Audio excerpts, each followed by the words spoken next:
गया। हाँ बुआ बोल दूंगी, भी मार्केट गई है।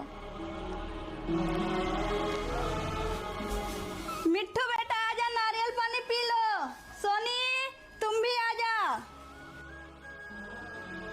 मम्मी बुआ आ रही है। ये बुआ बार बार घर क्यों आ जाती है? अपने घर भी तो रह सकती है। क्यों, कुछ बोली बुआ तुझे? मुझे तो लगता है बुआ तुम्हारी बहुत ध्यान रखती है। हाँ ननद जी, बुआ होती ही है ऐसी। मेरी बुआ आते के साथ सारा काम कर देती थी, पूरा हैंगर से कपड़ा निकाल निकाल के धो देती थी। एक बार महीने में जरूर आ जाती थी अपने भाई भौजाई से मिलने के लिए। इतनी प्यारी होती है, मुझे बहुत माँ से भी ज़्यादा मानती थी मेरी बुआ। मैं आती हूँ अपना रूम साफ करके ताकि बुआ हम लोग के साथ चैन से बैठ सके। नहीं बुआ प्यार करती है, ध्यान भी रखती है, लेकिन है तो वो रिश्तेदार ही ना। तो ये बात है। और मैं सोची कि तू बुआ लवर है।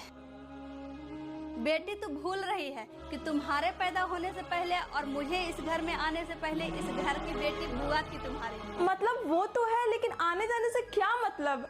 जितना तुम्हारे पापा का हक है ना, उतना उनका भी है। उस टाइम वो भी उतना ही किए होंगे जितना तुम्हारे पापा। फिर तुम्हारी बुआ की शादी हो गई और तुम्हारी बुआ चली गई अपने घर, और तुम्हारे दादा दादी का बनाया हुआ संपत्ति और ये घर तुम्हारे पापा का हो गया। बेटी जब मैं इस घर में दुल्हन बन के आई थी ना, तब तुम्हारी बुआ का बहुत बड़ा हाथ था इस घर के तौर तरीके सिखाने में मुझे। और अब ठीक है, और आज जब तुम्हारी बुआ आ रही है तो उनके साथ तुम मेहमानों जैसा व्यवहार करोगी। उन्हें बुरा नहीं लगेगा क्या? माँ मैं ऐसे तो सोची ही नहीं थी कि मुझसे पहले मेरी बुआ का घर था। अगर मिट्ठू मेरे साथ ऐसे व्यवहार करेगी तो मुझे बहुत बुरा लगेगा। बुआ ये घर आपका है, आपका ही रहेगा। किसी भी रूम में सो